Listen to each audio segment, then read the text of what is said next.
அத்தியாயம் 7. ரோஜா லீவில் இருந்த 2 நாளுமே யாரோடும் பேசாமல் தன்னுடைய அறைக்குள்ளாகவே முடங்கிவிட்டாள்.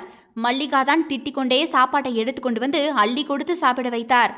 ஏமா, நான் இங்கே இருக்கிறதுல உங்களுக்கு என்ன பிரச்சனைமா? நீ நம்ம வீட்டில் இருக்கிறதுல எங்களுக்கு என்ன பட்டு பிரச்சனை இருக்க போகுது? நீ எங்களோட செல்ல பொண்ணு, 3ஆவதா பொண்ணு வேணும்னு வேண்டிக்கிட்டு பிறந்தவ நீ. ஆனா பொம்பளை பிள்ளைய வீட்டில் வச்சுக்கிட்டு வச்சு பார்த்துட்டா இருக்க முடியும்? இப்படி நீ வாழ்க்கை இல்லாம இருந்தா அதை பார்த்துட்டு நாங்க நிம்மதியா இருக்க முடியுமா சொல்லு? ஏம்மா இப்படி? நான் இப்படியே இங்கே இருந்துக்கிறேம்மா.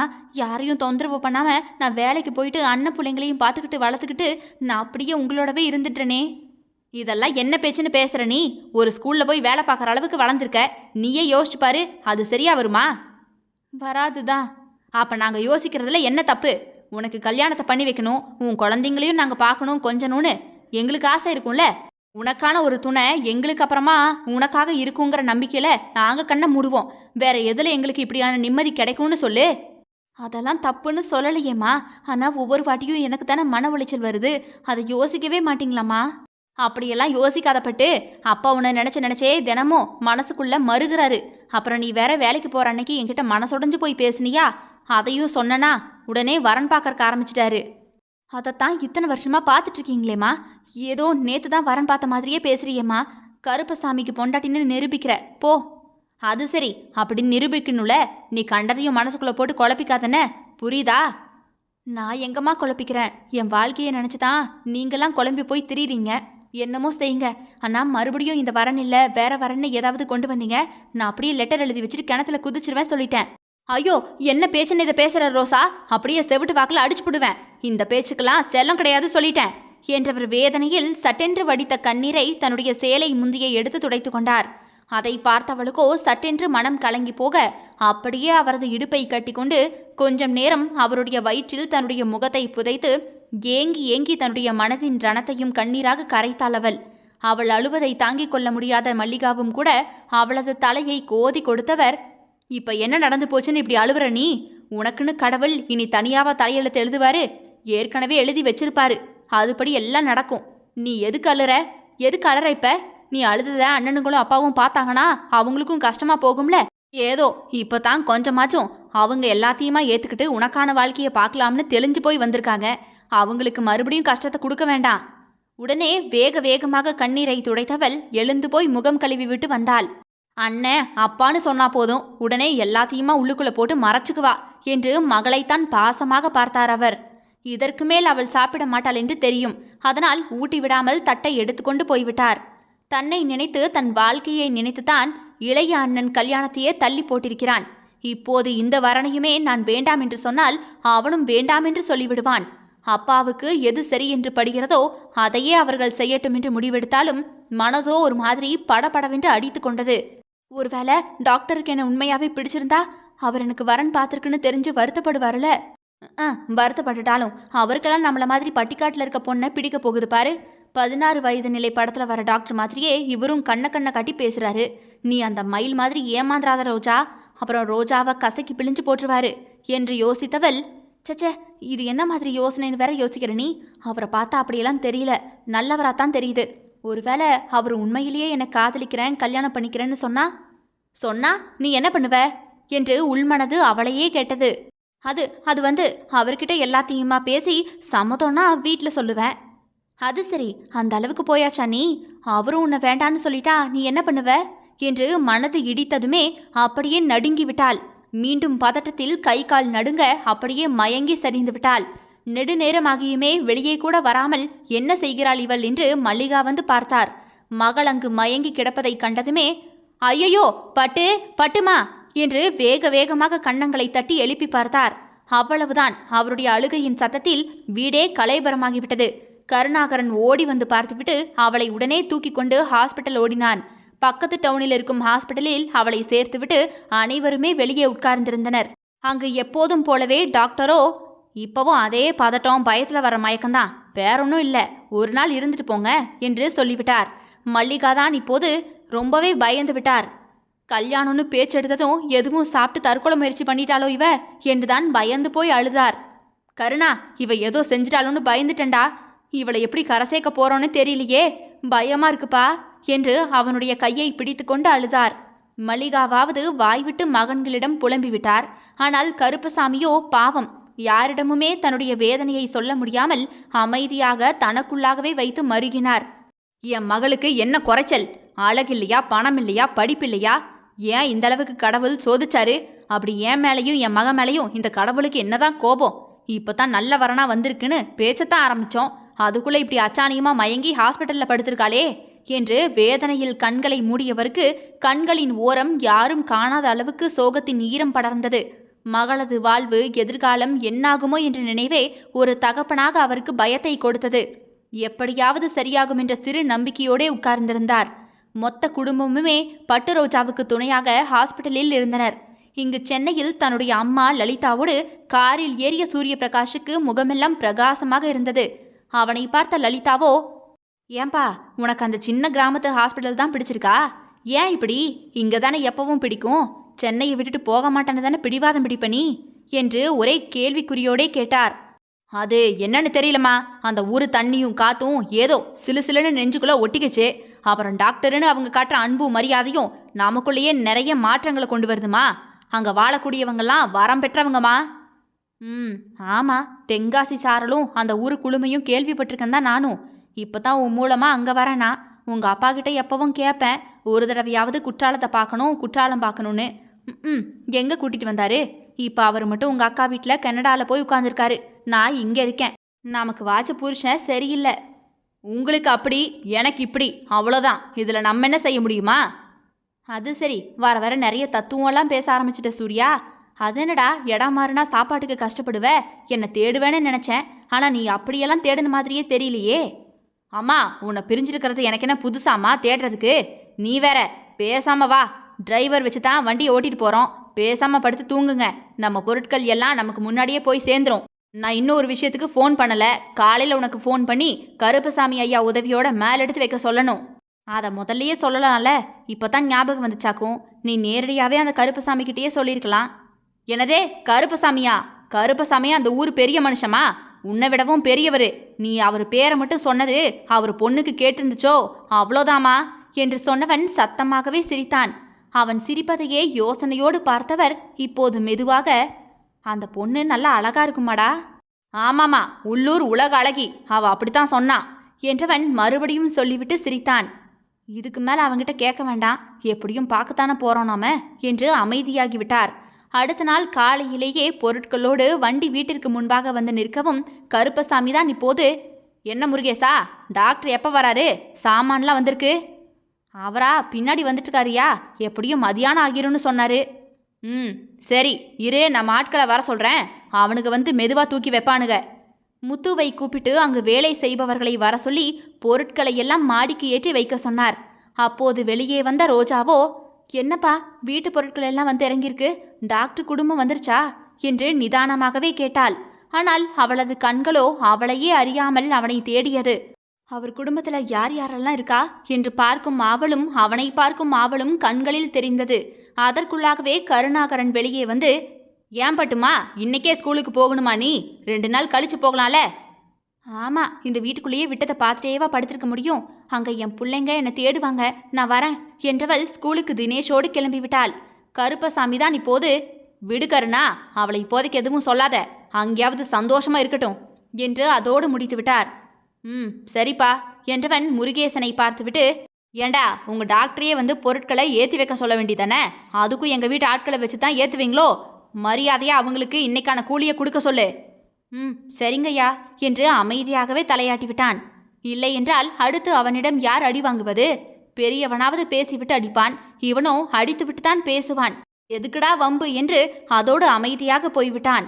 ஸ்கூலுக்கு போனதுமே ரோஜா கொஞ்சம் வீட்டையும் பிரச்சனைகளையும் மறந்து போய் அப்படியே பிள்ளைகளோடு பிள்ளைகளாக பாடம் நடத்துவது பேசுவது என்று நேரம் போனதே தெரியாமல் போனது.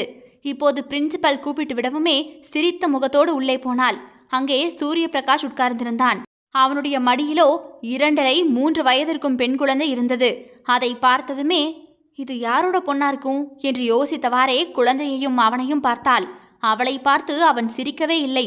அதற்குள் பிரின்சிபலோ, ரோஜா, இவரு உங்க ஊரு டாக்டர் தான், சென்னையில இருந்து இங்க வந்திருக்காங்க. அவர் பொண்ணு பூஜாவுக்கு நர்சரி அட்மிஷன் போட வந்திருக்காரு. உன் கிளாஸ் தான், பூஜாவை ஆயா தூக்கிட்டு வருவாங்க, கொஞ்சம் பார்த்துக்கங்க என்று பேசிக் கொண்டிருந்தார் அவர். அதை கேட்ட ரோஜாவுக்கோ நெஞ்சே வெடித்து விடும் அளவிற்கு அதிர்ச்சி. அப்படியே கண்களை இமைக்காமல் குழந்தையையும் சூரிய பிரகாஷையும் மாற்றி மாற்றி பார்த்தாள். அவ்வளவுதான், அடுத்த நொடியே அங்கேயே மயங்கி சரிந்து விட்டாள். சூர்யா இதை எதிர்பார்க்கவே இல்லை போல சட்டென்று அவளை தாங்கி பிடித்து கொண்டான். அத்தியாயம் 8. சூரிய பிரகாஷின் மனத்திற்குள் ஒருவித தயக்கமும் நடுக்கமும் இப்போது வந்து தொற்றிக்கொண்டது. அதை வெளிக்காட்டாமல் ஊருக்குள் நுழைந்தான். ரோஜா வீட்டு காம்பவுண்டிற்குள் கார் நுழைந்ததுமே, யார் கார் இது, நம்ம வீட்டு காம்பவுண்டுக்குள்ள வந்து நிக்குது என்று உள்ளே இருந்து மல்லிகா முதற்கொண்டு எல்லோருமே எட்டி பார்த்தனர். முதலில் சூரிய பிரகாஷ் இறங்கவுமே அவனோடு கூட பின்னாடியே லலிதா இறங்கினார். ஓ, இதுதான் டாக்டரோட அம்மாவோ, அழகா இருக்காங்க, இவங்க கலர் தான் டாக்டருக்கு ஒட்டியிருக்கும் போல என்று சொல்லவும் மல்லிகாவுடைய மருமகளான மீனாவோ சிரித்தாள். எதுக்கு சிரிக்கிற, என்ன செய்ய, நம்ம வீட்டில் 2 பேருக்குமே கருப்பசாமியோட நிறம் ஒட்டிக்கிச்சு, நல்ல வேலை நம்ம பட்டு கொஞ்சம் என் கலர்ல பிறந்துட்டா என்று சிரித்தவாறே மீனாவிடம் சொன்னார். அதற்கும் அவள் மென்மையாக சிரித்துவிட்டு அடுத்து யார் இறங்குகிறார்கள் என்று பார்த்தாள். சூரிய பிரகாஷ் தான் குனிந்து காருக்குள் தூங்கிக் கொண்டிருந்த தன் மகள் பூஜாவை தூக்கி தோளில் போட்டவன் திரும்பி மல்லிகாவை பார்த்து புன்னகைத்தான். இதுதான் உங்க அம்மாவா டாக்டர்? ஆமாங்க, இவங்க என் அம்மா, தோல்ல தூங்கிக்கிட்டு இருக்கிறது என் பொண்ணு. ஓ, வணக்கம் என்று இயல்பான புன்னகையோடு வணக்கம் சொன்ன மல்லிகாவை பார்த்ததுமே லலிதாவுக்கு பிடித்து விட்டது. வணக்கம், நல்லா இருக்கீங்களா? நல்லா இருக்கோங்க, நீங்க எப்படி இருக்கீங்க? நீங்க 3 பேர் மட்டும்தான் வந்திருக்கீங்களா, டாக்டர் பொண்டாட்டி வரலையா என்று மல்லிகா காருக்குள் பார்த்தார். லலிதாவின் முகமோ சுருங்கி பதில் சொல்ல முடியாமல் நின்றுவிட்டதை பார்த்தவுடனே சூரிய பிரகாஷோ, என் மனைவியா, அவங்க வெளிநாட்டில் இருக்காங்க, வருஷத்துக்கு ஒரு தடவை தான் லீவுக்கு வருவாங்க, அவங்களும் டாக்டர் தான், அதான் இப்போ வரல. ஓ, வெளிநாட்டிலையா இருக்காக என்று ஆச்சரியமாகவே கேட்டவர், சரி சரி டாக்டர் நீங்க போங்க, பிள்ளைய எவ்வளோ நேரம் தான் தோல்லையே போட்டிருப்பீங்க, போங்க, உங்களுக்கு சாப்பிட்றதுக்கு நான் எங்கள் வீட்டில இருந்தே கொடுத்து விடுறேன், இனி எப்போ சமைப்பீங்களோ. ஐயோ அதெல்லாம் வேண்டாங்க, நாங்கள் ஏதாவது பார்த்துக்குறோம். சும்மா இருங்க டாக்டர், எங்கள் வீட்டில் எவ்வளவோ பேருக்கும் சமைக்கிறோம், உங்களுக்குன்னா தனியாக செய்ய போகிறோம் என்று விட்டு சிரித்தார் அவர். லலிதாவுக்கு ஆச்சரியம், இவ்வளவு வெள்ளந்தி மனிதர்களா என்று கண்களை விரித்து பார்த்தார் ஆச்சரியமாக. அதற்குள்ளாகவே சூரிய பிரகாஷோ சரிங்க என்று தலையாட்டிவிட்டு மகளோடு வேகமாக படியேற லலிதாவும் ஒரு புன்னகையோடு மல்லிகாவிடம் தலையாட்டிவிட்டு அவன் பின்னாடியே போனார். பரவாயில்ல டாக்டர், இங்கே வரும்போது ஏதோ கல்யாணம் முடியாத பையனோன்னு கொஞ்சம் யோசிச்சேன்னா, இப்போ பரவாயில்ல, கல்யாணமும் முடிஞ்சு குழந்தையும் இருக்கு, அவங்க அம்மாவும் கூட இருக்காங்க என்றவாறே மருமகளோடு பேசி சிரித்தவாறே உள்ளே சென்றார். உடனே வேலைக்காரியை கூப்பிட்டு சாப்பாட்டை எடுத்து வைத்துவிட்டு, இங்கே பாரு நீலா, இது மேலே இருக்க டாக்டர் வீட்டில் கொடுத்துட்டு வந்துடுறேன்ன, பாவம் அங்கிருந்து கார்லேயே வந்திருக்காங்க, கொஞ்சம் அசதியாக இருப்பாங்க, போய் கொடுத்துட்டு வந்துரு, ஸ்டவ்வு கிவெல்லாம் எடுத்து வச்சிருக்க மாட்டாங்க, இன்னைக்கு ராத்திரிக்கும் கூட நாமளே கொடுத்து விட்டுருதோன்னு சொல்லிட்டு வா. சரிங்கம்மா என்று சாப்பாட்டை எடுத்துக்கொண்டு மேலே போனாள். அவளை பார்த்ததுமே லலிதாவோ, யார் மணி என்று கொஞ்சம் சந்தேகமாகவே கேட்டார். அதை கேட்டதுமே நீலா, இதை கீழே மல்லிகாமா உங்களுக்கு கொடுத்துட்டு வர சொன்னாங்க, அடுப்பு கிடுப்பு எடுத்து வச்சிருக்க மாட்டீங்க, அதான் சமைச்சிருக்க மாட்டீங்கன்னு, அதனால ராத்திரிக்கும் சாப்பாட்டை கொடுத்து விட்டுதானே சொல்லிட்டு வர சொன்னாங்கம்மா. ஓ, அங்க வச்சிரு என்று ஒரு தோரணையாக சொன்னார் அவர். அதை கேட்ட நீலாவோ முகம் சொல்லித்துவிட்டு, எங்க மல்லிகாமா கொண்டு வர சொன்னதுனால தான் கொண்டு வந்தேன், அவங்களுக்கு தான் நான் வேலைக்காரி, உங்களுக்கு இல்லை, யாருனாலும் மனுஷங்களை மதிக்கணும், அதிகார தோரணையில நடத்தக்கூடாதுமா என்று விட்டு அப்போதும் அங்கு வந்து டாக்டரையும் கொஞ்சம் கோபத்தில் பார்த்துவிட்டு வந்து விட்டாள். என்னாச்சுமா? சாப்பாடு கொடுத்து விட்டுருக்காங்க, அங்கே வச்சுட்டு போனதா சொன்னேன், அதுக்கு இப்படி பேசிட்டு போகுது. அம்மா, உங்க டாக்டர் பொண்டாட்டி டாக்டர் அம்மா அப்படிங்கிற தோரணை பேச்செல்லாம் இங்க செல்லாதுமா, இங்க அன்பும் மரியாதையும் கொடுத்தா மட்டும்தான் திரும்பி கிடைக்கும், வேலை தானே செய்கிறாங்கன்னு மரியாதை குறைவா யாரும் இங்கே நடத்த மாட்டாங்க, முருகேசனும் அப்படித்தான், இங்க வேலை பார்க்குறவங்களும் அப்படித்தான், அதனால உங்க தோரணையான பேச்சை முதல்ல நிறுத்துங்கம்மா என்றான் அவன். அதை கேட்டதும், சூர்யா நான் நார்மலா தான் பேசினேன்ப்பா. அம்மா, சரிடா சரிடா, என் ஆளை விடு, சாப்பிட்டு கிளம்பு, பூஜாவுக்கு நம்ம நர்சரி ஸ்கூலுக்கு கேட்க போகணும்ல, போயிட்டு வந்துடுவோம், இதுக்கு மேலேயும் அவளை தனியாக விட்டா சரியாகாது, நர்சரி போனானா கொஞ்சம் ஆக்டிவா இருப்பா. சரிம்மா, குளிச்சுட்டு வந்துடுறேன், நாளையிலிருந்து சமைக்க ஆரம்பிச்சிடலாமா, இல்லை யாரையாவது வேலைக்கு ஆள் பார்க்கணுமாம்மா? பூஜா நர்சரி போயிட்டானா நானே சமைச்சிருவேன், இங்கே வேலைக்கு ஆளுன்னா அவங்க சமையல் எப்படியோ என்னவோன்னு தெரியலையே. அதெல்லாம் நல்லா தாமா செய்வாங்க, எனக்கே கீழே ரோஜா வீட்டில் இருந்து தான் சாப்பாடு 2-3 நாளாக வந்துச்சு, நல்லா இருந்துச்சுமா, இன்ஃபேக்ட் அது உங்கள் சமையலை விடவும் செமையாக இருந்துச்சு என்று விட்டு போய்விட்டான். லலிதாவுக்கு அவன் அப்படி சொன்னதுமே சுருக்கென்று குத்திவிட்டது. அப்படி என்னதான் இந்த ரோஜா வீட்டில் இருக்குன்னு இவன் இப்படி சொல்லிட்டு போகிறான், அதையும் தான் பார்த்துருவோமே என்று குளிக்க போனவர் வெளியே வரும்போது சூர்யா தன்னுடைய மகள் பூஜாவை எழுப்பி முகம் துடைத்து சாப்பாட்டை ஊட்டி கொண்டிருந்தான். அவரும் அவர்களோடு வந்து உட்கார்ந்து சாப்பாட்டினை எடுத்து வைத்து சாப்பிடத் தொடங்கினார். ருசி நன்றாக இருக்கவுமே பசியில் வேகமாக சாப்பிட்டார். சூர்யா அவரை நக்கலாக பார்த்து சிரிக்கவும் என்று கோபத்தில் சொல்லிவிட்டு சாப்பிட்டு முடித்தார். பூஜா அமைதியாக சோஃபாவில் போய் உட்கார்ந்தவள் மெதுவாக எழுந்து போய் பால்கனிக்கு வந்து அந்த சுவரின் ஓட்டை வழியாக பார்த்து கொண்டிருந்தாள். அங்கு நிற்கும் மாடுகளும் வேலையாட்களும் அவளுக்கு வித்தியாசமாக தெரிந்ததினால் அதையே பார்த்து கொண்டிருந்தாள். அப்படியே பின்னாடி வந்து பார்த்த சூர்யா அவளை தூக்கி கையில் வைத்தவன், இனிமேல் நம்ம இங்கதான் இருக்க போறோம் பூஜா குட்டி, இங்கதான் படிக்க போறீங்க. நம்ம இன்னைக்கு நம்ம பூஜா குட்டி ஸ்கூலை பார்க்க போறோம், போவோமா என்று அவளை பார்த்து கேட்டான். அவளோ சரி என்று தலையை மட்டும்தான் ஆட்டினாள். அவனுக்கே அவளை பார்த்து ஒரு மாதிரி மனது வலித்து கண்கள் கலங்கிவிட்டது. அதை அவளிடம் வெளிப்படுத்தி விடக்கூடாது என்பதற்காக அப்படியே மறைத்து தன் உதட்டில் புன்னகையை கொண்டு வந்தான். அடுத்த 1 மணி நேரத்தில் டாக்டரும் லலிதாவும் பூஜாவோடு பக்கத்து டவுனில் இருக்கும் ஸ்கூலுக்கு வந்தனர். அங்குதான் ரோஜா வேலை செய்கிறாள் என்று சூர்யாவுக்கு தெரியாது. அவனும் பிரின்சிபாலிடம் எல்லாம் சொல்லி அட்மிஷன் போட்டுவிட்டான். அதற்கு பின்புதான் பூஜாவின் கிளாஸ் டீச்சரையே வர சொல்லிவிட்டு பேசிக் கொண்டிருந்தனர். ரோஜா வந்ததுமே பிரின்சிபல் பூஜாவை சூரிய பிரகாஷின் மகள் என்று சொன்னதும் உடனே அதிர்ச்சியாகி பார்த்தவள் சட்டென்று அங்கேயே மயங்கி விழுந்துவிட்டாள். அவள் கண்கள் சொருகவுமே மயங்கி விடுவாள் என்று உணர்ந்த சூர்யாவும் கூட சட்டென்று அவளை தாங்கி பிடித்திருந்தான். அதை பார்த்த பிரின்சிபலை பயந்து விட்டார். ஐயோ ரோஜா, என்னாச்சுமா என்று அருகில் வந்தார். அதற்குள் அவளை அப்படியே தூக்கி கொண்டு போய் டேபிளில் படுக்க வைத்தவன் லலிதாவிடம் திரும்பி, அம்மா கார்ல என்னோட கிட் இருக்கும், எடுத்துட்டு வாங்க என்று சொன்னவன் ரோஜாவின் கையை பிடித்து துடிப்பை பார்த்தான். அவ்வளவு பயமொன்றும் இல்லை என்றதுமே அவளது கன்னத்தை தட்டி, ரோஜா ரோஜா என்று சத்தமாக அழைத்தான். அதற்குள்ளாகவே லலிதா மெடிக்கல் கிட்டினை கொண்டு வந்ததும் ஸ்டெத்தஸ்கோப்பை எடுத்து அவளுடைய ஹார்ட் பீட்டை பார்த்தவன் ஒண்ணுமே பிரச்சனை இல்லை என்று உறுதிப்படுத்தி கொண்டான்.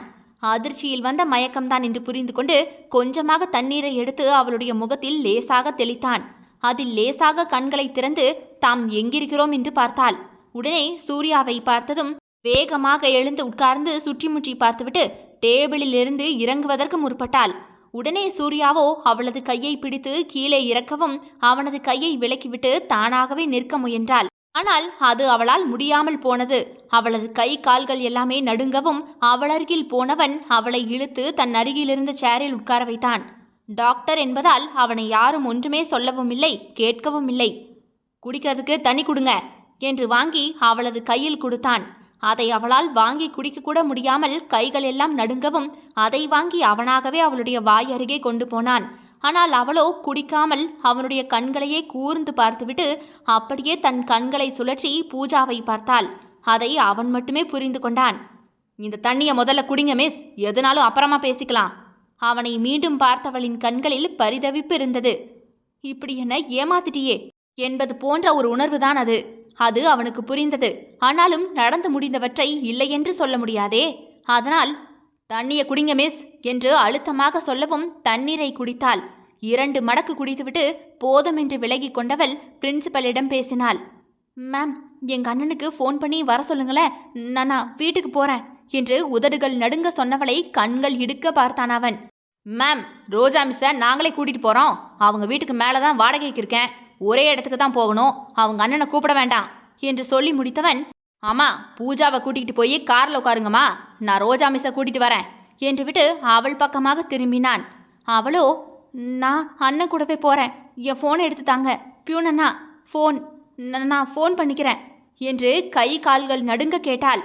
இதெல்லாம் வேலைக்காகாது என்று பிரின்சிபல் மேடம் உடனே டாக்டரை பார்க்கவும், ஒன்றும் பயப்பட வேண்டாம், அவங்க நல்லா தான் இருக்காங்க, பயத்தில் அப்படித்தான் இருப்பாங்க, நான் பார்த்துக்கிறேன் என்றவன் அவளை அப்படியே கைகளில் தூக்கியவன் வெளியே நடந்தான். பிரின்சிபல் மேடமோ அதிர்ந்து போய், என்னடா இந்த டாக்டரு ரோஜாவை அலைக்க தூக்கிட்டு போறாரு, ஐயோ இதெல்லாம் கரஸ்க்கு இவங்க அண்ணனுக்கும் தெரிஞ்சிச்சுன்னா என்னை கொன்னே புடுவாங்களே என்று பின்னாடியே ஓடினார்.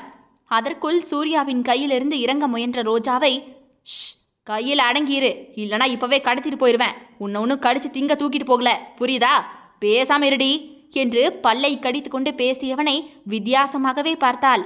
அவள் அப்படி பார்த்து கொண்டிருக்கும் பொழுதே காருக்குள் முன் சீட்டில் அவளை உட்கார வைத்தவன் டோரை அடைத்து விட்டான். இவன் பண்றது எதுவும் சரியில்லையே, இதுதான் அந்த கருப்பசாமி அவரோட பொண்ணோ என்று லலிதா வேறு அவர்களையே பார்த்திருந்தார். பூஜாவும் கூட அவளைத்தான் பாவமாக பார்த்தாள்.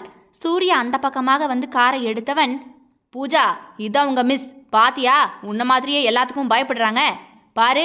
ஆனா உன்ன மாதிரி அழகா வேற இருக்காங்கல்ல. ஆமா என்று தலையாட்டி சிரித்தவளை ரோஜா திரும்பி பார்த்தாள்.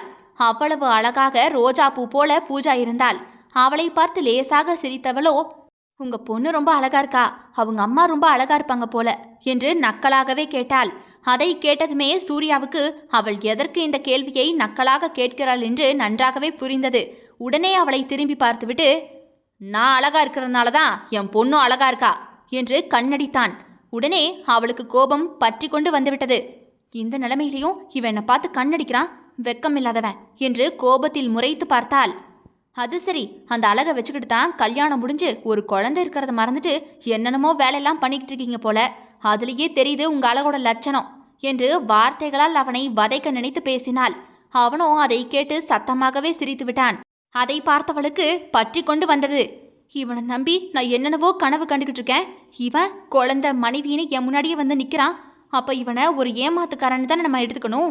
இவனை எப்படி நான் நம்பினேன் கடவுளே என்று தனக்குள்ளாகவே அப்படியே வேதனையில் ஒரு மாதிரி ஒடுங்கி போய்விட்டாள். அதற்கு பிறகு அவள் அவனை திரும்பியே பார்க்காமல் கண்களை மூடிக்கொண்டாள். கார் வந்து நிற்கவும் கண்களை திறந்து பார்த்தாள். லலிதாவுக்கு அவர்கள் பேசுவது ஓரளவு என்னவாக இருக்கும் என்று பிடிபட்டதால், பூஜா வா நம்ம இறங்குவோம், அப்பா மெதுவா இறங்குவாங்க என்றபடி சொல்லிவிட்டு வேகமாக பூஜாவை தூக்கி கொண்டு இறங்கி விலகி போனார். ரோஜாவும் டோரை திறந்து இறங்குவதற்கு போக அது அடைத்திருந்தது. உடனே திரும்பி சூர்யாவை கோபத்தில் எரித்து விடுவது போன்று பார்த்தாள். இருடி, நான் கொஞ்சம் பேசணும். என்ன பேசணும்? என்ன பேசணும்? உங்களுக்கும் எனக்கும் நடுவில் என்ன பேசறதுக்கு? ஒரு மண்ணாங்கட்டியும் இல்லை பேசுறதுக்கு. இதுக்கு மேலே என் பக்கத்தில் நெருங்குனீங்க அவ்வளோதான் சொல்லிட்டேன் என்று ஆள்காட்டி விரலால் எச்சரித்தாள். உடனே அவளுடைய விரலை சட்டென்று தன் விரலால் பிடித்து கொண்டவன் அப்படியே அவள் அருகில் நெருங்கினான். இங்க பாரு, நம்ம பார்க்குற முகத்துக்கும் உள்ள இருக்கிற முகத்துக்கும் வேற வேற பரிமாணம் உண்டு. நீயா எதையாச்சும் உளராத, புரியுதா? நான் என்ன உளர்னேன்? உண்மையை தானே சொன்னேன். உங்களுக்கு கல்யாணமாகி குழந்தை இருக்கிறத ஏன் மறைச்சிங்க நீங்க? அதுல உனக்கு என்ன பிரச்சனை இப்ப? அந்த கேள்வியில் தடுமாறி போனவளோ, ஆமா எனக்கு என்ன பிரச்சனை? எனக்கு ஒரு பிரச்சனையும் இல்லை. எவனுக்கோ கல்யாணம் ஆச்சுன்னா எனக்கு என்ன? எவனுக்கோ குழந்தை இருக்கு எனக்கு என்ன? அதை பத்தி நான் ஏன் கவலைப்படணும்? கதவை திறங்க, நான் போகணும். எவனை பத்தியும் நினைக்கிறதுக்கு எனக்கு நேரம் இல்லை சொல்லிட்டேன்.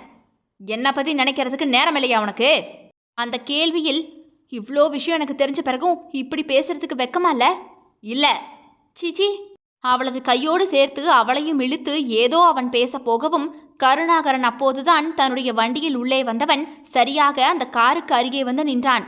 இவனுங்களுக்கு எப்படித்தான் இவ கூட பேசுறது தெரியுமோ தெரியல, கரெக்டா வந்துட்டான் கரடி என்று நினைத்து கொண்டவன் விலகி அந்த பக்கமாக இறங்கிவிட்டான். உடனே இந்த பக்கம் வந்து அவளுக்கு டோரை திறந்து விட்டான். அதற்குள் கருணாகரனோ வேகமாக அவனை இடித்து தள்ளி கொண்டு வந்து, பட்டு பட்டு என்னாச்சுமா? மேடம் ஃபோன் பண்ணியிருந்தாங்க என்றவாறே அவளை உடனடியாக தூக்கி கொண்டு வீட்டிற்குள் போய்விட்டான். அதை பார்த்த டாக்டர் தான் இப்போது, நான் ஒருத்தன் இங்கே தானடா நிற்கிறேன், என்ன ஏதுன்னு என்கிட்ட கேட்டானா பாரு. இந்த ஹிப்போபொட்டாமஸ்க்கு முதல்ல கல்யாணத்தை பண்ணி வைங்கடா, என் வாழ்க்கையிலேயே தலையிடுறானுங்க என்று கடுப்பில் திட்டிக் கொண்டே நின்றிருந்தான். அத்தியாயம் 9. கருணாகரன் தங்கையை தூக்கி கொண்டு வந்ததுமே எல்லோருமாக பயந்து போய் ஓடி வந்து அவளை சுற்றி நின்றனர். என்னாச்சுடி என்று மல்லிகா கேட்டு கொண்டிருக்கும் பொழுதே குணசேகரனும் கூட உள்ளே வந்துவிட்டான். என்ன பட்டுமா, ஸ்கூல்ல வச்சு மயங்கி விழுந்துட்டியா? என்னாச்சு உனக்கு என்று பதறிப்போய் அவளது பக்கத்தில் உட்கார்ந்து கையை பிடித்து கொண்டே கேட்டான். ஒண்ணுமில்லன, பிரின்சிபல் கூப்பிட்டாங்கன்னு வேகமா போய் நின்னனா மறுபடியும் தலையை கிருகிருன்னு சுத்திருச்சு, மயங்கிட்டேன். மேல இருக்க டாக்டர் தான் வந்து பார்த்துட்டு கூட்டிட்டு வந்தாருன்னு. அவன் எதுக்கு அங்க வந்தான்? அவர் பொண்ணை ஸ்கூல்ல சேர்க்க வந்திருக்காரு. அவனுக்கு பொண்ணு இருக்கா? ஆமாடா, இன்னைக்கு சென்னையில இருந்து வந்தாங்க போல. அவரோட பொண்டாட்டி வெளிநாட்டுல இருக்குதான். ஒரே ஒரு பொண்ணு இருக்கு, 3 வயசு இருக்கும். அவங்க அம்மாவும் கூட வந்திருக்காங்க. ஆனா அவங்க எதுக்கு இவ ஸ்கூலுக்கு போனாங்கன்னு தான் தெரியல என்று மல்லிகா குழப்பத்தில் மகளை பார்த்தார். அது அவர் பொண்ணுக்கு என் ஸ்கூல்ல தான் அட்மிஷன் போட்டிருக்காங்க, அதுக்காகத்தான் வந்திருந்தாங்க. நான் மயங்கி விழவுமே ட்ரீட்மெண்ட் பார்த்து அவரே கூட்டிட்டு வந்துட்டாரு. ஓ அப்படியா? அவர் பொண்டாட்டி இங்க இல்லையா? இனி அவர் கார்ல எல்லாம் வராத பட்டு நீ என்று அண்ணனுங்க 2 பேருமே ஒன்று போல சொல்லவும் பதறி போய் திரு திருவென்று முழித்தாள். ஏன் பயந்து பார்க்குற நீ? அது கல்யாணம் முடியாத பையனா கூட இந்த சமுதாயம் சும்மா இருக்கும். இந்த ஊர்க்காரனுக்கு வாயை மூடிட்டு சும்மா இருக்க மாட்டானுங்க பாரு. கல்யாணம் முடிஞ்சு பொண்டாட்டி இல்ல குழந்தை மட்டும்தான் இருக்குன்னா 1000 பேசுவானுங்க. நீ அவர் கூட வந்தா கண்ணுக்கு அது வச்சு பேசிடுவானுங்க. அது நமக்கு சரியா வராது. சரியா? ஏற்கனவே உனக்கு வரன் பார்த்து வச்சிருக்கோம். அதனால கொஞ்சம் கவனமாவே இரு. அப்புறம் அப்பா கிட்ட இதை சொல்ல வேண்டாம். பாவம் அவர் பயந்து போயிடுவாரு. ம், சரிங்கண்ணே என்று சொல்லி தலையாட்டினாள். அவ்வளவுதான். அவளை அறைக்குள்ள போய் சும்மா ரெஸ்ட் எடு என்று சொல்லிவிட்டு அப்படியே அனுப்பிவிட்டு அண்ணனுங்க 2 பேருமே தனியாக உட்கார்ந்து பேசி கொண்டிருந்தனர். அப்பா சொன்ன அந்த வரன் என்னாச்சு கருணா? நான் போய் விசாரிச்சுட்டு வந்துட்டேனே. குடும்பம் நல்ல குடும்பம் தான். சொந்த ஊர் தென்காசி தான். ஆனால் இருக்கிறது சென்னையில். அந்த பொண்ணு ஏதோ படிச்சுட்டு பேங்க்ல வேலை பார்க்குதான். அந்த பையன் அவளுக்கு மூத்தவன் தான். அவனும் பேங்க்ல தான் வேலை பார்க்குறான். ஆனால் கவர்மெண்ட் பேங்க்ல. அங்கேயும் போய் விசாரிச்சிட்டேன். நம்ம பட்டுமாவுக்கு ஏற்ற பையன்தான். எந்த வம்பு தும்புக்கும் போகாத குடும்பம். ஏற்கனவே நம்ம பால்ராஜ் மாமாவுக்கு சொந்தத்துல அண்ணன் பையன்தானா. அதுதான் அவரே நேரடியாக வந்து பேசிட்டு போயிருக்காரு. அப்படியா? அப்போ அவர் தான் வரன் இருக்குன்னு துப்பு கொடுத்துருக்காரா? தெரியல. ஆனால் அப்பா கிட்ட அவர் தான் பேசியிருக்காருண்ணே. அண்ணே, பொண்ணு இருக்கா, உங்கள் 2வது பையனுக்கு பார்க்கலாமான்னு கேட்டிருக்காரு. அதில் அப்பா விசாரிச்சு நம்ம பட்டுமாவுக்கும் அப்படியே முடிச்சிடலாமான்னு பேச சொல்லியிருக்காரு போல. ஓ அப்படியா? அப்பா இதை என்கிட்ட சொல்லவே இல்லையே. விசாரிச்சு செய்யணும்லன்னு சொன்னாரு. அவ்வளோதான். இது நானே தான் விசாரித்தேன். இதுக்கு மேலேயும் பட்டுவை சங்கடப்படுத்தக்கூடாதுன்னு தான். பாவனே, இத்தனை வருஷம் வேதனைப்பட்டுட்டாவ. இனியும் அவள் நல்லா இருக்கணும்ல. அண்ணனுங்களாம் நம்ம கூடவே வச்சு பார்த்துக்கலாம். அவளோட காலத்துக்கும் நம்ம தங்கச்சியாவே இருக்கலாம். ஆனால் அவளும் மனுஷி தானே. அவளுக்கும் வாழணுங்கிற ஆசை இருக்கும்ல. நமக்காக மறைச்சாலும் கூட, பழசை நினைச்சு பயந்தாலும் கூட அவளுக்கு ஒரு வாழ்க்கையை நம்ம ஏற்படுத்தி கொடுக்கணும்லண்ணே. ஆமாடா, செய்யணும்ல. நம்ம 2 பேரும் எதுக்கு இருக்கோம்? அவள் கல்யாணத்தை சிறப்பாக செஞ்சிடலாம். அதுக்கான வேலைகளை பார்ப்போண்ணே. உனக்கு அந்த பொண்ணை பிடிச்சிருக்கா கருணா? நல்லா படிச்சிருக்கு, பேங்க்ல வேலை பார்க்குது. ஆனாலும் என்னை கட்டிக்க சம்மதிச்சிருக்கு. குணம் நல்லா இருந்தா போதுண்ணே. மற்றபடி பிடிச்சிருக்கு பிடிக்கலின்னு எதுவும் சொல்றதுக்கு இல்லை. உனக்கு என்னடா குறைச்ச? பாலிடெக்னிக்ல சிவில் முடிச்ச நீ வேற எவங்கிட்டையும் வேலைக்கு போக வேண்டான்னு நம்ம விவசாயத்தை பார்த்துக்கிட்டு இருக்க. இதை பார்த்துக்கிறதுக்கு நமக்கு இன்னும் 2 தம்பிகளை அப்பா பெற்றுக்கலாமோன்னு யோசிக்கிற அளவுக்கு இருக்கு. விட்ரா. உன்னை அவளுக்கு பிடிச்சிருந்து அவதான் உனக்குன்னா இந்த வரன் எப்படியும் அமைஞ்சிரும். நம்ம பட்டுக்கும் ஒரு நல்ல வாழ்க்கை கிடைக்கும். அதான் வேண்டிக்கிறேன். எல்லாமே நல்லதா நடக்கட்டும்டா. நடக்குண்ணே. நம்ம பட்டுவுக்கு ஒரு நல்லது நடக்குதுன்னா நான் யாரை வேணும்னாலும் கல்யாணம் பண்ணிக்க தயார் தானே. விட்ரா, ரொம்பலாம் யோசிக்காத. அது பாட்டுக்கெல்லாம் சரியா நடக்கும் என்று பேசி கொண்டிருக்கும் பொழுதே லலிதா பூஜாவை அழைத்து கொண்டு கீழே இறங்கி வந்தார். அவரையும் குழந்தையையும் பார்த்ததுமே இருவரும் அப்படியே பார்த்தவாறே நின்றுவிட்டனர். அங்கு பூஜாவோ சட்டென்று அவர்களை பார்த்து பயந்து போனவள் அவருக்கு பின்னாடி போய் ஒளிந்து கொண்டாள். அவள் சும்மாவே பயந்த சுபாவம் கொண்டவள். அவளாக யாரிடமும் பேசவே மாட்டாள். இப்போதுதான் சூர்யாவிடமும் லலிதாவிடமுமே கொஞ்சம் பேசுகிறாள். இந்த நேரத்தில் 2 பேரும் அவளையே பார்த்து கொண்டிருக்க பயப்படாமல் அவள் என்ன செய்வாள்? அவளது மைண்ட் வாய்ஸோ இப்போது எப்படி இருக்கும் தெரியுமா? டேய், இப்போ போட்டாமசுங்களா, போங்கடா அந்த பக்கம், நான் வாக்கிங் போறேன் என்றுதான் இருக்கும். அவள் பயப்படவுமே லலிதாவை யாரென்று பார்த்துவிட்டு வெளியே போய்விட்டார்கள். அவர்கள் போனதும் தான் மெதுவாக தலையை நீட்டி, ஆச்சி கவ் பாருங்க என்று லலிதாவிடம் சொன்னாள் அவள். அப்போது அங்கே வந்த குணசேகரனின் மூத்த மகன் தினேஷோ அவளை பார்த்ததும், ஹாய் பாப்பா, எங்க வீட்லயே ஒரு குட்டி பாப்பா இருக்காளே, எங்க வீட்டுக்கு வரியா என்று பாசமாக கேட்கவும் லலிதாவை பார்த்தாள். அவருக்கோ அவள் இப்படி யாருடனாவது விளையாடி பேசிக் கொண்டிருக்கட்டும் என்றுதான் ஆசைப்படுகிறார். அதனால் சரியென்று தலையாட்டிவிட்டார். அதற்குள் தினேஷோ அவளது கையை பிடித்து கூட்டிக் கொண்டு வீட்டிற்குள் போய்விட்டான். லலிதா தான் உள்ளே போகவா வேண்டாமா என்று யோசித்தவாறே நின்றுவிட்டார். அதற்குள் தினேஷ் பூஜாவை அழைத்து கொண்டு உள்ளே சென்றதும் எல்லோருமாக திரும்பி பார்த்துவிட்டு, இந்த குட்டி பாப்பாவை எப்படி உள்ள கூட்டிட்டு வந்த? உன்கிட்ட இவ சேர்ந்துட்டாளா என்று ஆசையாக அவளையே பார்த்தனர்.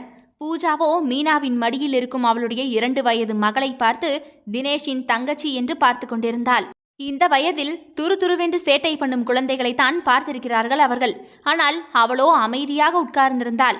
அதை பார்த்ததுமே மல்லிகாவுக்கு பாவமாகவே இருந்தது. உடனே அவளை தூக்கி தன்னுடைய இடுப்பில் வைத்து கொண்டவர், உன் பேரென்ன தங்கம் என்று கன்னத்தை தடவி வாஞ்சையாகவே கேட்டார். அவளோ அதற்கு பூஜா என்றாள். பூஜாவா? புது பேரா இருக்கே. தினேஷே, இவ எப்படில இங்க வந்தா? அவங்க பாட்டி வரலையா? தனியாவா நீ வந்த? இல்ல பாட்டி, அவங்க பாட்டி கூட தான் வந்தா. நான் தான் உள்ளார கூட்டிட்டு வந்துட்டேன். அப்படியா?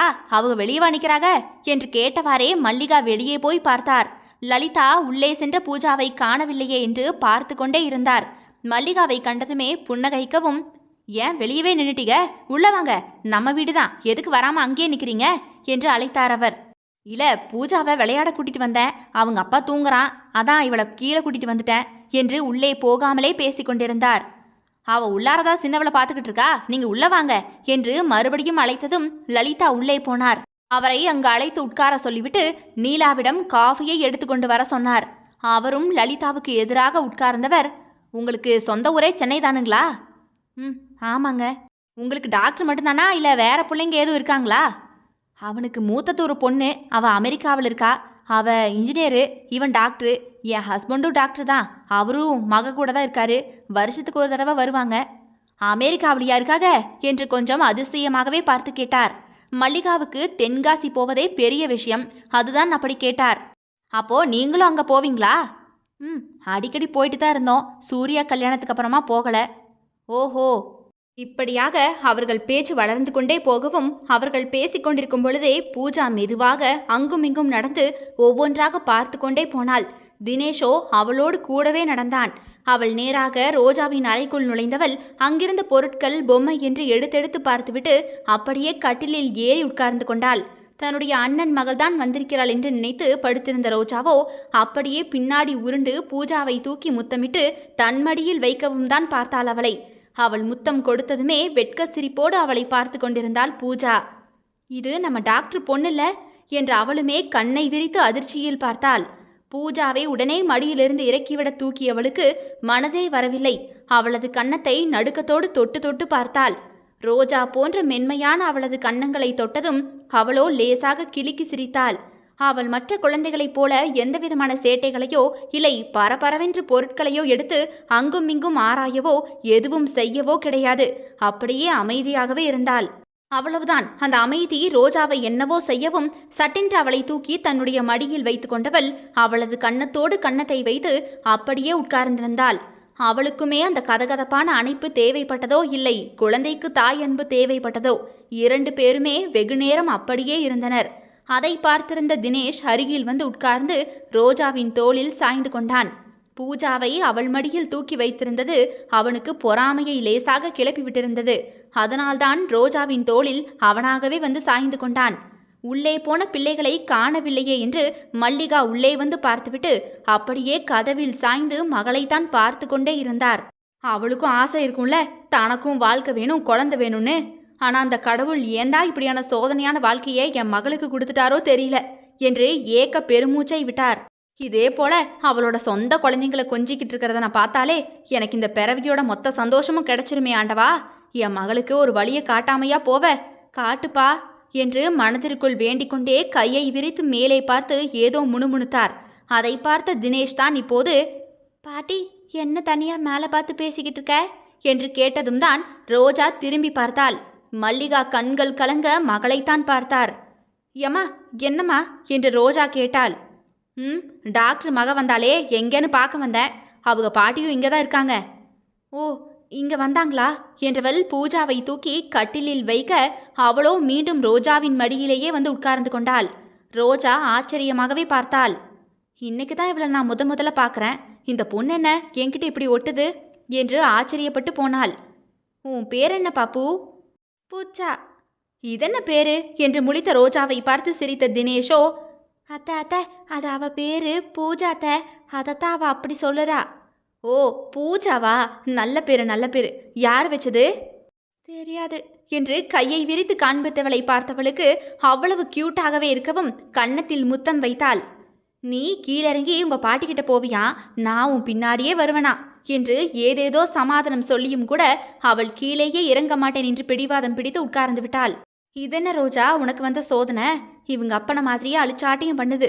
ஏற்கனவே இவங்க அப்பன் டாக்டர் உண்டில்லைன்னு பண்ற மனநிலைமையில தான் இருக்கேன், இவ வேற இப்படி பண்றாளே என்று யோசனையோடே இருந்தாள். அதற்குள் லலிதாவும் பூஜாவை கூட்டிக் கொண்டு போவதற்கு பேசி முடித்துவிட்டு எழும்பிவிட்டு பூஜா என்று அழைத்தார். மல்லிகா உடனே பூஜாவை தூக்க வரவும் அவளோ ஆவென்று உச்சஸ்தானியில் அழவே ஆரம்பித்து விட்டாள். ரோஜாவுக்கு ஒரு நிமிடத்தில் பதற்றமே வந்துவிட்டது. அவள் அழுத அழுகையை பார்த்து புரியாமல் பார்த்து கொண்டிருந்தாள். அதற்குள் லலிதா இன்னொரு முறை அழைக்கவும் அவளை தூக்கி கொண்டு ரோஜா வெளியே வந்தாள். ரோஜாவை பார்த்ததுமே சிரித்தவர், என்னம்மா பூஜா உங்ககிட்ட இப்படி ஒட்டிக்கிட்டா, இவ யாரு கூடயும் சேரவே மாட்டாமா, அமெரிக்காவிலிருந்து அவங்க அம்மா கிட்ட இருந்து எடுத்துட்டு வந்ததுலேருந்து இப்படித்தான் இருக்கா, அங்கேயும் அவள் இப்படித்தான் இருந்திருக்கா, அவளுக்கு பேசி விளையாட யாரும் இல்லைங்கிறதுனால இப்படி இருக்கா போல, அதான் இங்கே வந்ததும் விளையாடுறதுக்கு கூட்டிட்டு வந்தனா. அது அவங்க அம்மாவை தேடுறாளோ? அதெல்லாம் தேட மாட்டா. அவளை பார்த்தாலே பயந்துதா இவ ஓடுவா. அவ பக்கத்துல இருந்தாலே அழுவாமா.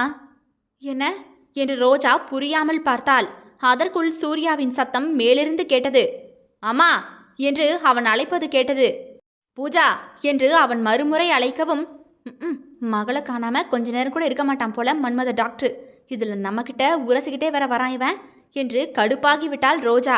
லலிதா சூர்யாவின் சத்தம் கேட்டதும் பூஜாவை தூக்குவதற்கு முற்பட அவளோ வரமாட்டேன் என்று ரோஜாவின் தோளில் சாய்ந்தவள் கழுத்தை இறுக்கமாக கட்டிக்கொண்டாள். மல்லிகாதான் இப்போது, நீங்க போங்க டாக்டர்மா, ரோஜா பாப்பாவை பிறகு அங்க கூட்டிட்டு வந்துருவா, பாவம் புள்ள வரமாட்டீங்கால என்று சொல்லவும் லலிதா வேறு வழியே இல்லாமல் மேலே போய்விட்டார். ரோஜாதான் என்னடா இங்க நடக்குது என்று ஒன்றுமே புரியாமல் தன் கழுத்தை கட்டிக்கொண்டு தோளில் சாய்ந்திருக்கும் குழந்தையின் முதுகை ஆதூரமாக தடவி கொடுத்தாள். வாழ்க்கையில் அன்புக்கும் பாசத்துக்கும் ஏங்கி தவிக்கும் யாசகர்கள் ஒருவருக்கொருவர் தாங்கிக் கொண்ட தருணம் அதுவாக இருந்தது. தொடரும் இதனுடைய அடுத்தடுத்த அத்தியாயங்கள் நாளை காலை 10 மணி மற்றும் மாலை 4 மணிக்கு வந்துடும். கேட்க தவறாதீர்கள் மக்களே. மெய் பேசும் மிதியமே. விடை பெறுகிறேன். நான் உங்கள் ஆர்ஜே தியா.